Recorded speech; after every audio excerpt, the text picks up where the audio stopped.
શિવ પાર્વતી ભિક્ષુકનું રૂપ લઈને આવ્યા. હે બાબા, કોક ખાવાનું દેજો, કેટલા દાડાના ભૂખ્યા છીએ, મરી જાઉં, કોક ખાવાનું દ્યો. ભર્તૃહરિને વૈરાગ્ય થયો. બધું છોડીને સાધુ શમશાનમાં આરાધના કરે. કોઈની પાસે કાંઈ માગવાનું નહીં, કોઈને કાંઈ કહેવું નહીં, કાંઈ લેવું નહીં.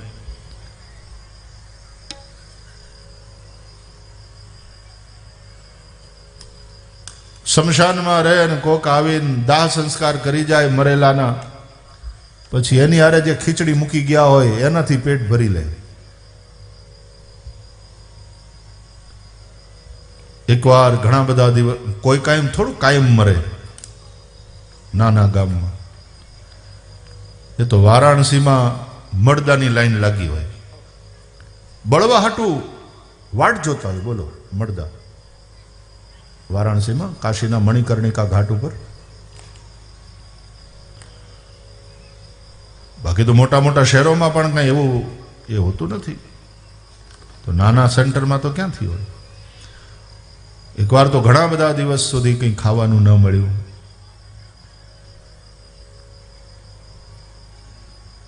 પણ ભજન કરે છે, કોઈની પાસે હાથ લાંબો કરતા નથી. એકવાર શિવ પાર્વતી વિચરણ કરવા નીકળ્યા અને ભોળાનાથ એ જોઈને, વાહ, શું વૈરાગ્ય છે.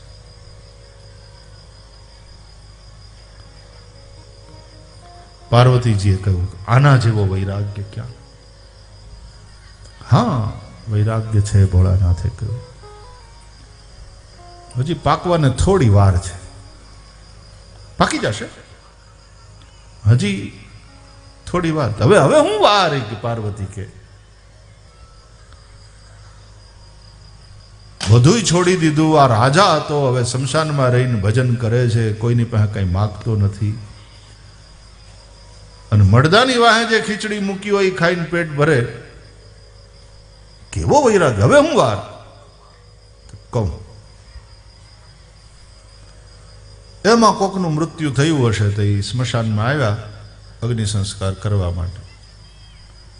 રામ બોલો ભાઈ, રામ કરતા કરતા ચિતાએ ચડાવી, મૂકી આગ, દેન દઈ અગ્નિ સંસ્કાર કરીને વયા ગયા. માટલું ફોડીને વાહે જોયા વગર વેતા થયા. આવી બધી આપણે ત્યાં વિધિઓ છે, બધા રિવાજ છે, અને એની પછવાડે એના કારણો છે.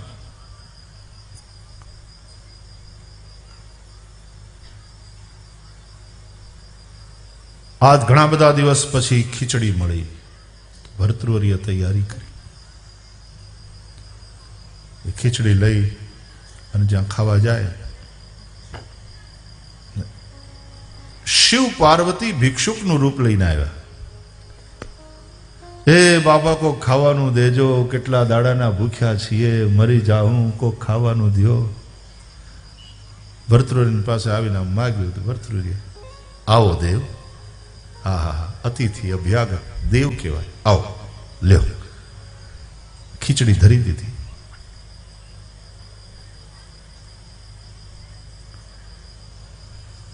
પાર્વતીએ જોયું મહાદેવની સામે. થઈ ગઈ પરીક્ષા. આટલા દી પછી ખાવાનું મળ્યું તોય દઈ દીધી ને. રૂકો, જુઓ, ખાઈ ગયા બધી ખીચડી. આને માટે કાંઈ ન થયું. ભર્તૃહરિને એમ કે ખાલી પાણી ભરીને પીને પેટ ભરો. એ પાણીનો લોટો પડે તો બાપા જરા ચડું કરાવજો.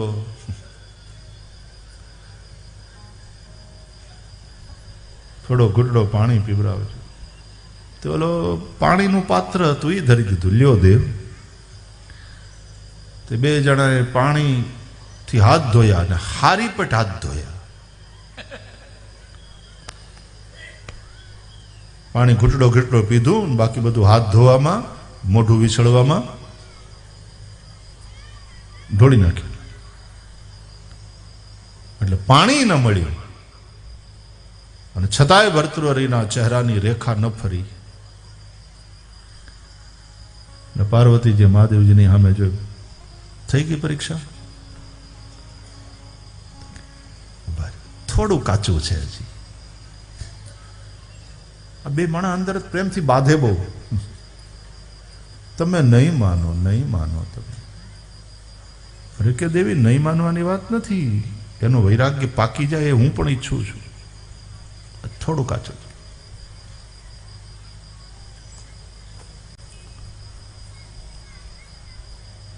પછી ભિક્ષુકના રૂપમાં ભગવાન ભોળાનાથે વખાણ કરવાનું ચાલુ કર્યું.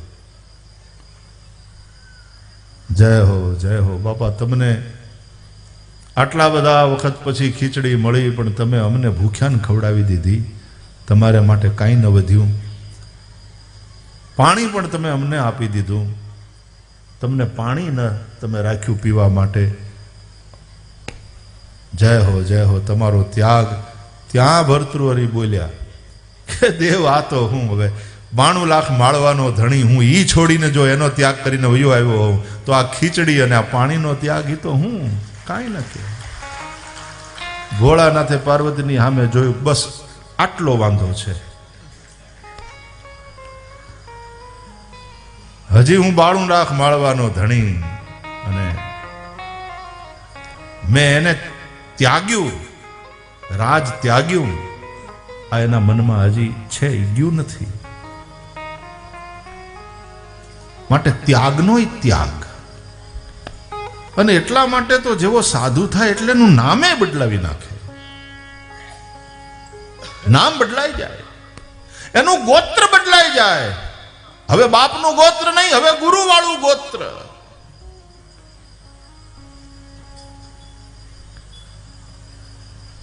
ત્યાગનો ત્યાગ, શેનો ત્યાગ કર્યો એ ભૂલી જાય. ત્યાગને યાદ રાખવાથી બે જોખમ છે. એક તો ત્યાગને યાદ રાખો એટલે તમે શેનો ત્યાગ કર્યો એ યાદ રહે, તમારા મનમાં રહે. અને બીજું, ત્યાગનું અભિમાન થઈ શકે. પણ જ્યારે ત્યાગ કર્યા પછી ત્યાગનો ત્યાગ કરે, પગમાં લાગેલા કાંટાને કાઢવા માટે હાથમાં કાંટો લઈને હાથના કાંટાથી પગના કાંટાને કાઢી નાખ્યો, પછી હાથનો કાંટો રાખી મુકાય? પછી હાથના કાંટાને ઘા કરીને ફેંકી દે માણસ. અને ક્યાં નાખ્યો, ક્યાં ઘા કર્યો, એ કાંટો ક્યાં પડ્યો હાથનો, એ કઈ યાદ રાખે? એના સરનામા એને ક્યાંય નિશાની રાખીને જાય? ભૂલી જવાનું હોય. ઘણા વડીલો વાહેથી એમ કે ને, મોટી ઉંમરે પૂછીએ, કેમ છે બાપા તબિયત? સારું છે. હવે બધું યાદ નથી રહેતું, ભૂલાઈ જાય છે. બહુ સારું, ભગવાનની દયા. આ વિસ્મૃતિ એ વરદાન છે. અમુક ઉંમર પછી ભૂલાઈ જાય નહીં, બહુ સારું. વિસ્મૃતિ વરદાન છે. કે નહીં તો છોકરાની વહુ હું બોલી હતી બધું જો યાદ રહે.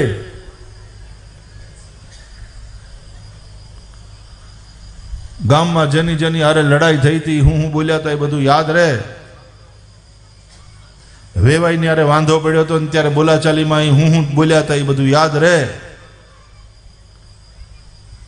અને એ બધું યાદ રાખીને જો જાહો,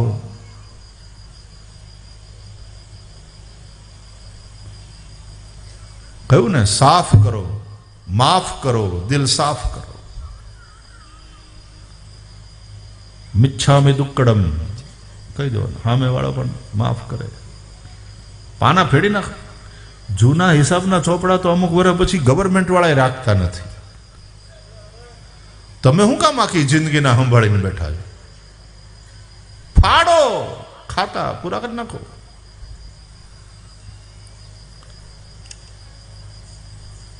ઘણા લોકો શું કે ખબર, I can forgive you but I can not forget. સારું તો રાખ તારા કમ્પ્યુટરમાં, બીજું હું. એમને એમ સેવ થતું જશે ને, પછી મેમરી ફૂલ થઈ જાય. અને જેટલી વધારે આ બધું ફૂલ થતું જાય ને, એમ ટેલિફોન પછી હેંગ થઈ જાય. નહીં, હેંગ થાય એટલે સ્લો. આ ઘણા બધાના ટેલિફોન સ્લો થઈ જાય છે. ઘણીવાર તમે ગમે એટલું કયો ને તો યાદ નથી રહેતું. હેંગ થઈ ગયા. કેમ? વધારે પડતું સેવ કર્યું.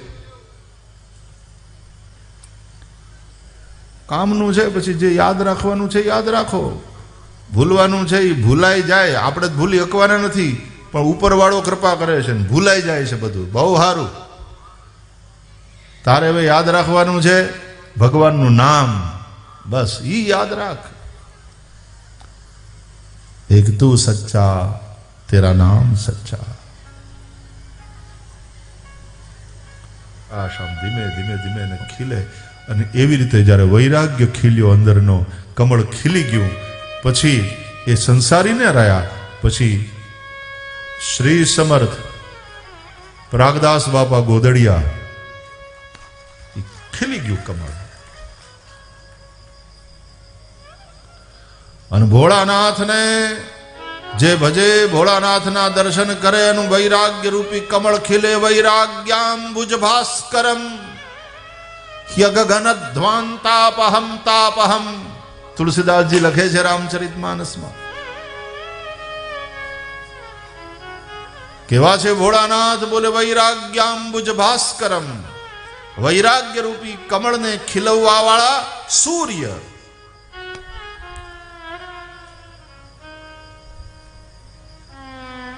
સૂર્ય જેમ કમળને ખીલવે,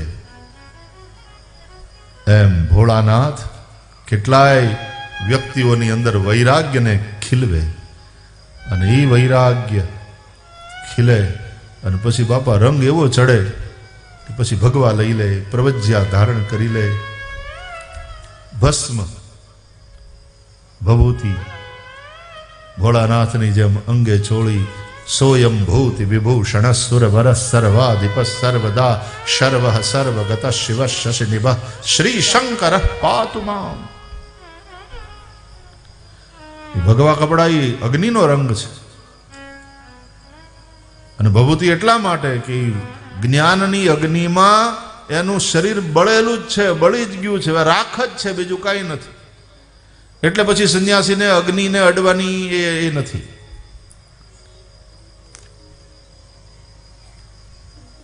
સામાન્ય રીતે નિયમ એવો છે કે પોતે પકાવી ન શકે, પણ ભૂખ્યો ન રહે, ગામ એને ભિક્ષા આપે. એનું શરીર શાંત થાય ત્યારે એના અગ્નિ સંસ્કાર પણ નહીં. કારણ કે અગ્નિ સંસ્કાર તો એના થઈ જ ગયા. એ તો રાખનું રમકડું થઈને ફરતો હતો. એટલે કાં તો જલ સમાધિ, કાં ભૂ સમાધિ. સંન્યાસીના અગ્નિ સંસ્કાર આપણે ત્યાં નથી થતા. એને પોતે જ પોતાની જાતને જ્ઞાનની અગ્નિમાં બાળી નાખી.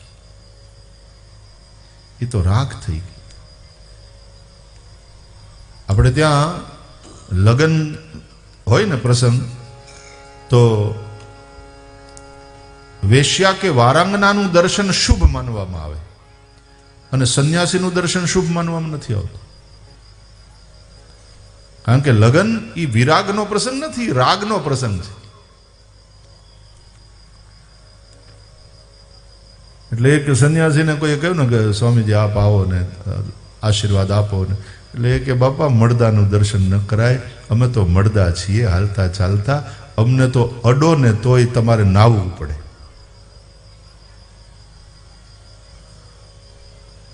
તમે સાધુ પુરુષની મસ્તી જુઓ કે આ અગ્નિ જ છે વાલા, આ જે ભગવા કપડા છે.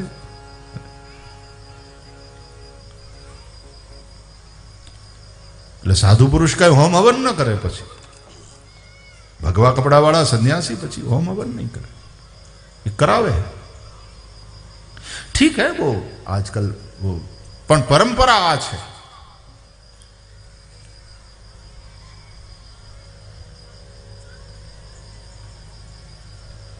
અદ્ભુત પરંપરા છે સંન્યાસની. વૈરાગ્યાંબુજ ભાસ્કરમ.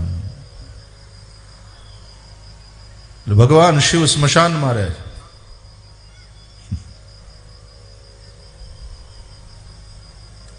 સ્મશાનમાં જ બાળે ને, એમ જ્ઞાનની અગ્નિમાં શરીર બાળી નાખ્યું છે. હવે તો આ રાખનું પૂતળું છે,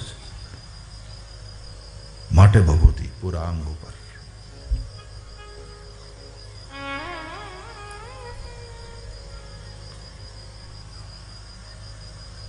તો સાધુ પુરુષ એટલે ભગવાનનું શરીર.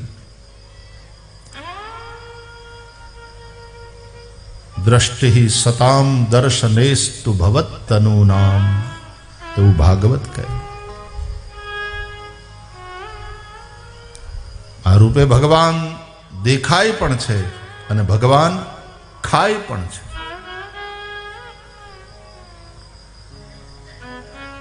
પણ દુનિયાના બૌદ્ધિકોને એમાં રસ નથી. ઉલટાના સાધુ પુરુષો પ્રત્યે તો એને અંદરથી વાંધો છે કે આ બધા જેને કમાવું ધમાવું ન હોય ને એ પછી આમ સાધુ થઈ જાય ને પછી સમાજની માથે પડે. આ બધા લાયાબિલિટી છે સમાજની. સો કોલ્ડ ભણેલા ગણેલા તથા કથિત શિક્ષિતો આવું બધું બોલ્યા કરે અને સાધુ પુરુષ એની વાતો સાંભળીને હસ્યા કરે કે મારો નાથ તારું ભલું કરે. એ તો હવનું હારું જ છે ને સાધુ પુરુષ. અરે સાધુ ભૂખા ભાવ કા ધન કા ભૂખા નાહી, ધન કા ભૂખા જો ફિરે સો તો સાધુ નાહી. પેટ્રોલ પંપ જોઈએ, ઈ કાગળિયા ઉપર સહી કરાવવા આવ્યો. તારી હિંમત કેમ થઈ? એમ સ્વાતંત્ર્ય સેનાની તરીકે મળતું પેન્શન અરે હોય કાંઈ, ભારત માતાની સેવા માટે કર્યું.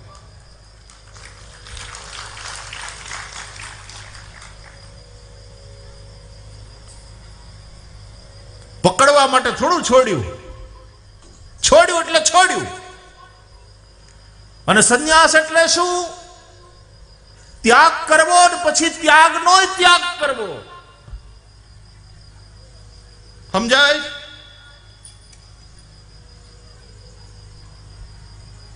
ન્યાસ એટલે ત્યાગ, સંન્યાસ એટલે પછી ત્યાગનો ત્યાગ. કારણ કે જો તમે ત્યાગ તો કરો ત્યાં સુધી જેનો ત્યાગ કર્યો એ તમને યાદ રહે. પણ જે દિવસે તમે ત્યાગનો ત્યાગ કરો, ત્યાગને ભૂલી જાઓ, પછી તમે હેનો ત્યાગ કર્યો એ ભૂલાઈ જાય. ત્યારે સંસાર મનમાંથી જાય. સંસારનો ત્યાગ કરીને બેઠો રહેશે એને સંસાર યાદ રહેશે. મેં સંસાર છોડ્યો, મેં સંસાર છોડ્યો. તો ગુરુ નાનક દેવજી હોય કે આજે જેની આપણે 101મી જન્મ જયંતિ ઉજવી રહ્યા છીએ, પ્રાગદાસ બાપા ગોદડિયા જેવા ગોદડિયા પરંપરાના સંતો હોય,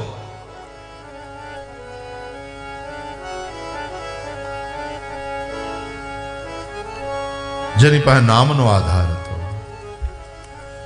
જેની પાસે વૈરાગ્ય હતો, ભજન તપ, આ ભગવાનનું શરીર છે. એ રૂપે ભગવાન જ પ્રત્યક્ષ છે. એ દેખાય પણ છે અને ખાય પણ છે. અરે રામાયણમાં તો ભગવાને શબરીને નવદા ભક્તિનો ઉપદેશ કરતા સંતને પોતાના કરતા પણ અધિક સમજવાનું કહ્યું. સાતવ